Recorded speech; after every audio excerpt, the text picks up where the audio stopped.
Hey, this is Sandy Burnaby, and this is my May 12th, 2024 Mother's Day video to end solitary confinement.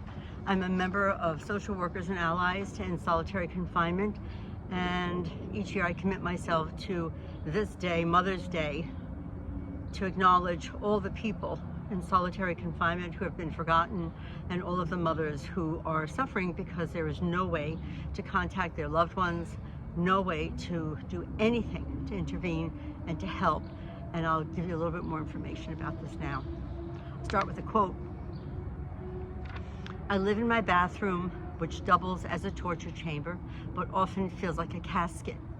And this was written by Khalil Hamand, and he's been in solitary for 12 years. You know, whether you spend 1 week, 1 month, 1 decade, 1 year, it just doesn't matter.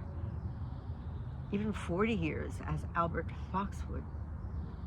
40 years. Doesn't matter. It causes damage. It's intended to dehumanize. It's intended to create the greatest pain to human being, which is isolation. You are nothing. You are under the complete and total domination of the correctional facility. I looked up words synonymous with solitary, and I found alone, desolate, forlorn, lonely, lonesome, and forsaken.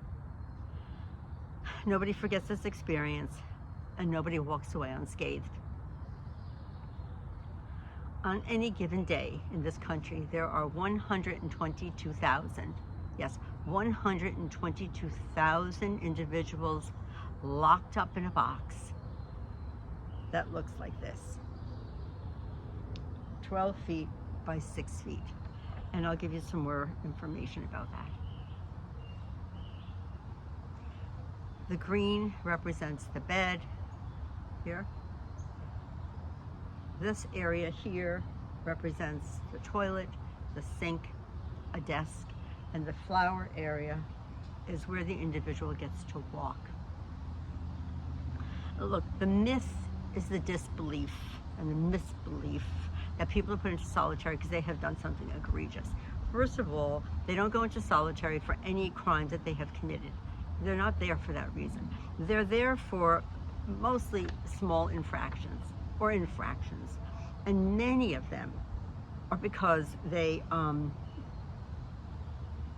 were telling or talking about abuse, physical sexual abuse perpetrated by correction officers and other people in the correctional facility, and it's not unchecked.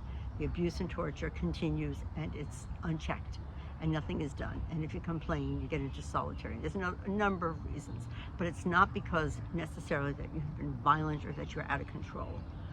That mechanism is there for safety, but we know that there are many other ways to create safety in a carceral system that doesn't cause this kind of permanent damage. A friend of mine experienced solitary confinement. I was so shocked to find out, actually 2 friends of mine. But he said that he was in the South, and in the jails in the South, they're segregated. They were segregated, and they couldn't put black incarcerated individuals together with the white incarcerated individuals, so they had to put them in a solitary cell. He told me that the one thing that he remembers is that every single intervention was to give you a message that you are nothing, that you are worth nothing, that you have no value. I joined Social Workers and Allies Against Solitary Confinement after I started attending a few meetings. Somebody invited me and said, you're a social worker, you're a good person, come and listen, you won't believe this. And I was involved in, the abolition of prisons and jails. We don't need those in this country either. They really aren't doing any good. Another story. I had no idea that there was a prison within a prison, and tucked away, out of sight. Nobody has any access.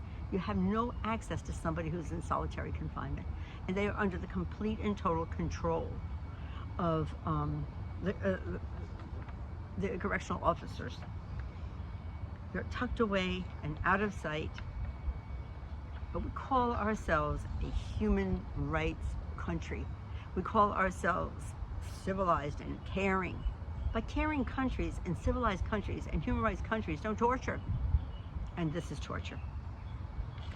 Social workers and allies against solitary confinement, is working to create a curriculum, is working to create educational experiences, is working really with other organizations to really understand that people who have experienced this type of torture are just released. And there's just no way that the society is safe, there's no way that they're safe, there's just no way that there could be a healthy response to this kind of isolation, and that we can't do that. We have an advisory board made up of individuals who've been formerly incarcerated and survived solitary. And Frank De Palma did 40 years in the Nevada State Prison, and 22 of those years in solitary.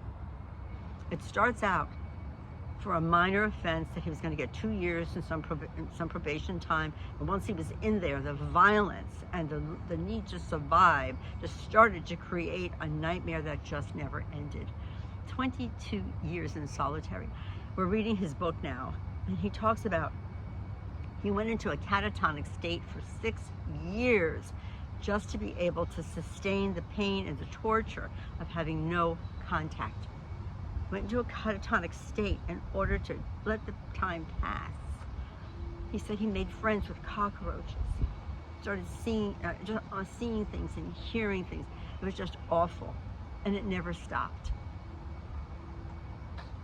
Look, we have to end solitary confinement. Please, there's a federal legislation that's being considered. Call your senators. Tell them to pass the Solitary Confinement Act. Go to Unlock the Box. Find out what's being done in your state. Come to our website, Social Workers and Allies Against Solitary Confinement. Be an ally. Do something. Caring people just don't torture. Thank you.